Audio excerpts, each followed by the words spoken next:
I was brushing my teeth one night when I looked up at the mirror and saw my dead twin grinning at me. Not behind me. Not beside me. Right there in the reflection, smiling like I'd never buried him. 12 years ago. I buried my twin. But he came back, for his name. They say when twins are born, the world splits in two bodies, one soul. One to shine, one to shadow. My brother, Elias, came out first. So he got the name, the birthright, the code, the life. I was Unit B. A biological spare part. No name, no records in the public registry. Just a genetic copy created in case Elias needed an organ or a fix. We were born in the future, raised under artificial skies in a high-altitude biodome run by Roth Corp. Elias lived in light, glass elevators, neural implants, private AI tutors. I lived below the estate. Alone. No documents. No identity. Just a body and silence. But I watched him. Through vents.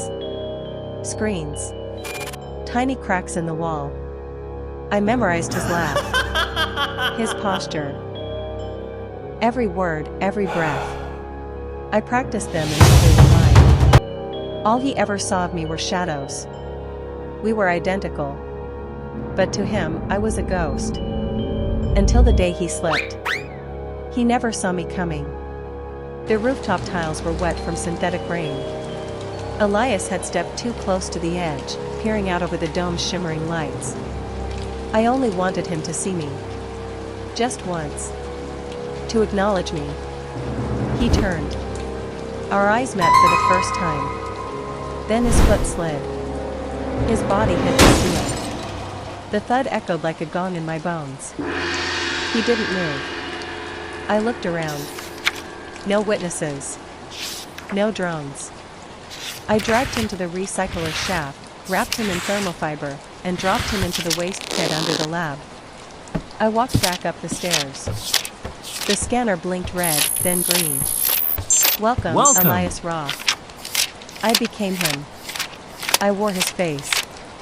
His voice. His legacy. I signed contracts. Dined with corporate executives. Controlled algorithms that governed energy grids and synthetic biomes. I was perfect. I was him. Better than him. And for 10 years, no one knew. Until the system rejected me.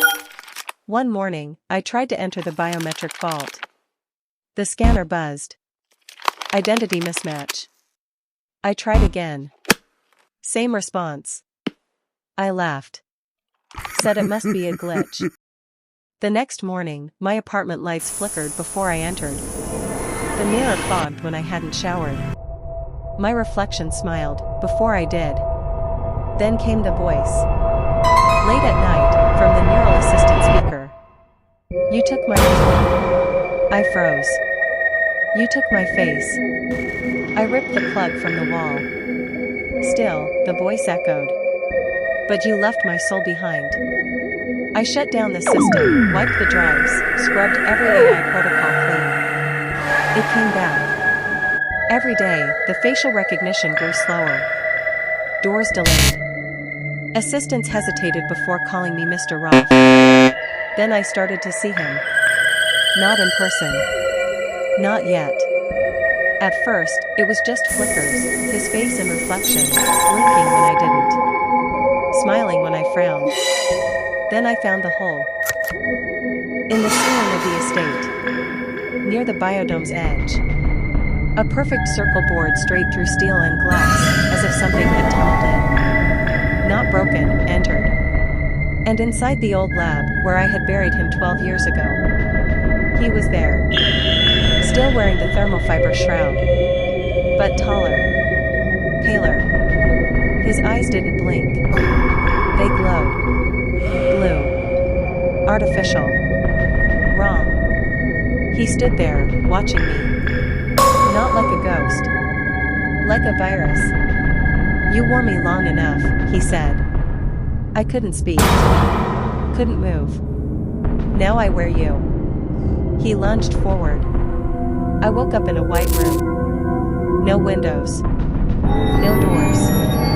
Just light. Across from me, a man stood, my face, my suit, my voice. He stared through me like I wasn't real.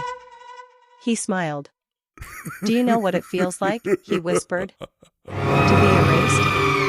I tried to scream. I couldn't. He touched my face.